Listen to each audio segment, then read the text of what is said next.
Jimmy Carter. "Hola, General, ¿cómo está?" said the very recognizable man with an always pleasant demeanor, a strong American twang filtering his words in Spanish.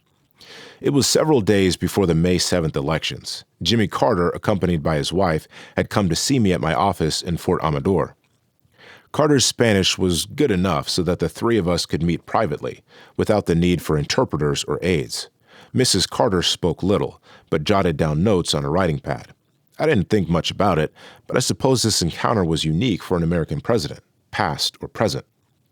He could actually speak a language besides English. Perhaps, we had always hoped, he could also understand and respect a country other than his own. That was not to be.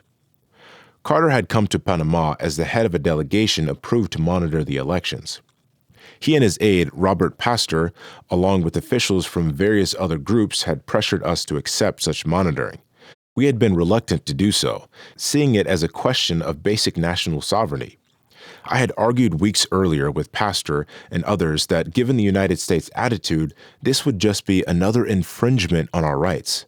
We were under siege by the Americans, even though we had no civil war, as did other countries in the region. In addition, we did have popular elections every 5 years. We preferred following the Mexican political model. The United States, up to that point, had never sent election monitors to Mexico, which was neither second-guessed nor chastised seriously in Washington for its voting system. Why should we be different? Taking that line in what I assumed were confidential talks with Pastor, I was irritated to learn that he would quickly brief the news media on parts of our conversations, including my reluctance to accept American-influenced election monitoring. When, under pressure, we finally went along with the idea of having foreign observers present for the elections, Pastor found that he was not on the list of approved visa applicants. Carter called me on the phone about that, and Pastor was added to the list, not without my complaint about his breaking confidences. I first met President Carter in the course of the Canal Treaty negotiations and found him to be an honorable man. He realized that the United States could not continue to occupy a strategic piece of land on foreign territory and call it its own. He was a man of vision. I truly liked Carter, but I saw his role as that of a figurehead more than as the person who would actually be out doing the monitoring at the polling places. That, I assumed, would be handled by his staff. "General, it seems like the government is going to lose," Carter said. He apparently had already met with the opposition. I told him that I disagreed, and I showed him why.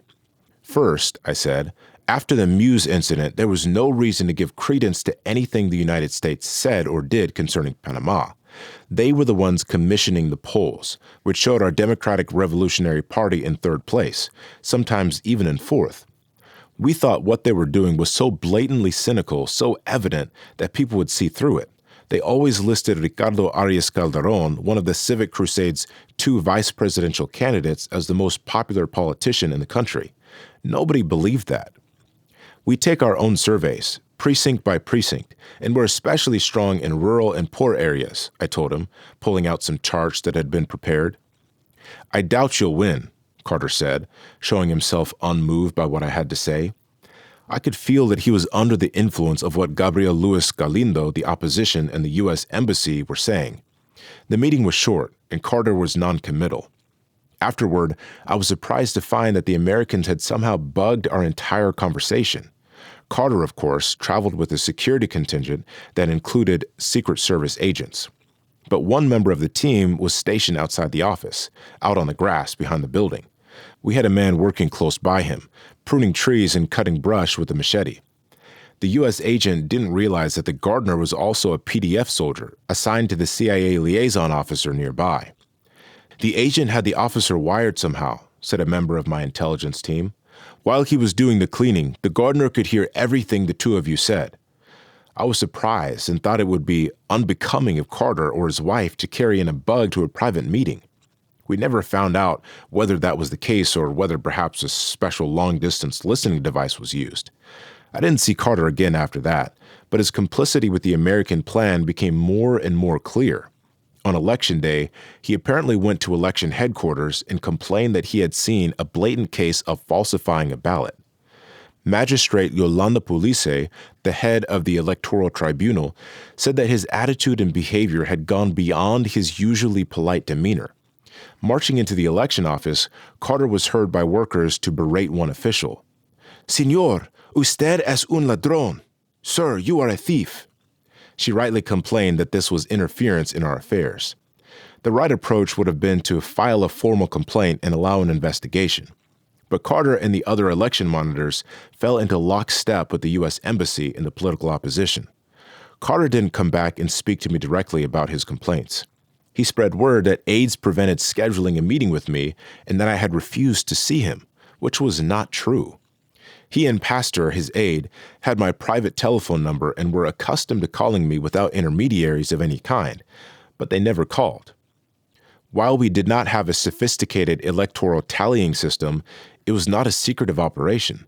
Overlooked by all the critics was the fact that representatives from all political parties participated in the count. Both at precinct and headquarters, government and opposition poll watchers sat side by side. The opposition charged that the voting was fixed, so their supporters started hijacking uncollected ballots, delivering them to Archbishop Marcos McGrath, who was well known for his enmity toward the government and the military. By law, ballots not signed by the Election Commission headquarters were not valid, but McGrath claimed that he had most of the unsigned ballots at the Archdiocese, which was doing its own count with its own computers and its own election operation. It sounded a bit like the Kurt Muse operation. The problem was that the church had no relationship to the official election board, which was designated by Panamanian law as the official arbiter of election results. How did anyone know that the ballots they would then present to the world were legitimate?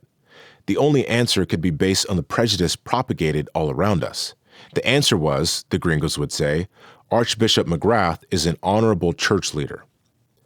Major Manuel Sierro, the chief of the Chorrera military garrison, caught people at the local parish in the act of running an illegal voting and ballot counting operation right inside the church grounds. The official raided the operation and seized evidence. In that way, we were able to show what was happening in many parishes, that the church was following the orders of McGrath and openly supporting the opposition.